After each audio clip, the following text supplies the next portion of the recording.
C'est déjà le dernier groupe de cette soirée spéciale des métiers de l'industrie, le groupe 51 du CEFIPA, avec Pascal et Manuela, Valentin, Stécie et Paul.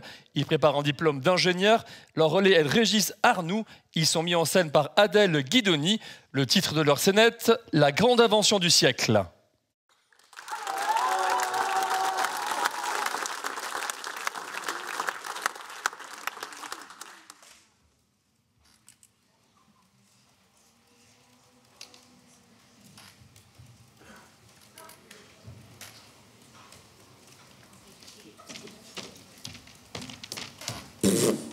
Non, ça peut pas être ça. Non, non plus, bon. Nous devons trouver une solution rapidement. 90% de la population, 90% des Parisiens se disent inquiets concernant leurs moyens de déplacement durant les Jeux Olympiques.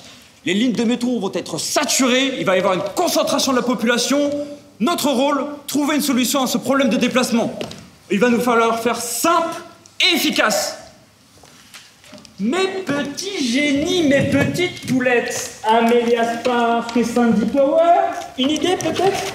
Amélia Spark suffira, professeur. Merci. Peut-être un système de clonage qui permettrait de démultiplier les métros à l'infini en un temps de production record? Non. Ou alors une trottinette électrique XXL qui permettrait de déplacer plusieurs passagers en simultané et en toute sécurité. C'est trop traditionnel.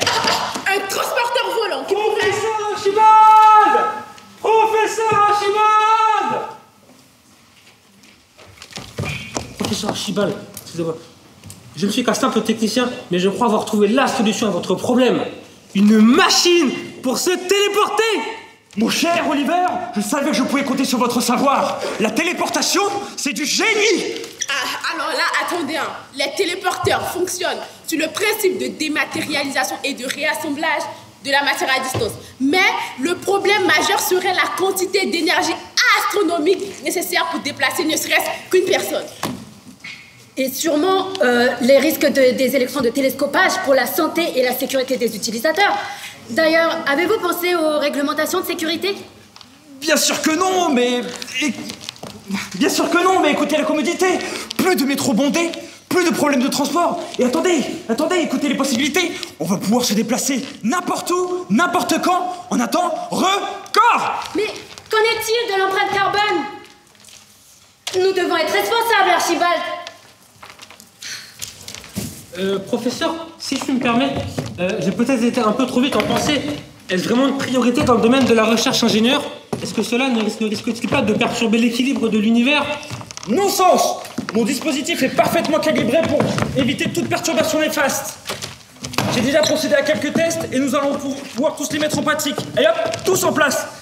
Bon si vous y tenez absolument, laissez-moi juste ajuster le condensateur temporel à 0,21 gigawatts et vérifier les résonateurs quantiques.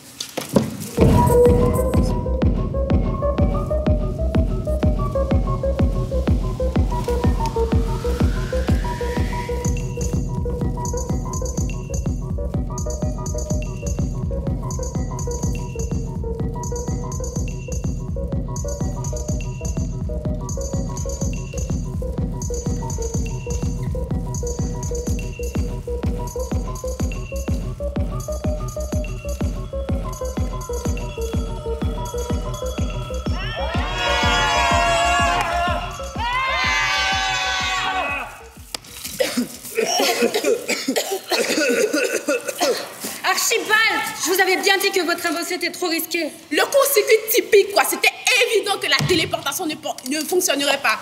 Ah! Mais qu'est-ce que c'est? C'est pas vrai! Bon, peut-être que j'ai légèrement sous-estimé les effets secondaires. Professeur, si je me permette, je crois surtout que vous avez oublié de régler l'option de dimension parallèle animale. Génial! En plus de ne pas pouvoir se déplacer facilement pendant les JO, les utilisateurs se transformeront en lapins, avant risque et péril. Ne soyez pas si négatifs, mes lapins. Certes, ce n'était pas ce qui était initialement prévu, mais regardez, plus besoin de téléportation, plus besoin de transport. Un lapin, ça court vite. Les Parisiens pourront se rendre n'importe où, en très peu de temps. Un lapin.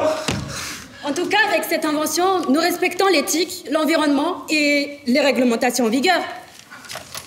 Maintenant, reste à savoir si nous arriverons à convaincre les investisseurs. Parce que les ingénieurs, Toujours en quête d'innovation. Pour des solutions qui vous enchantent, Malgré les hauts et les bas.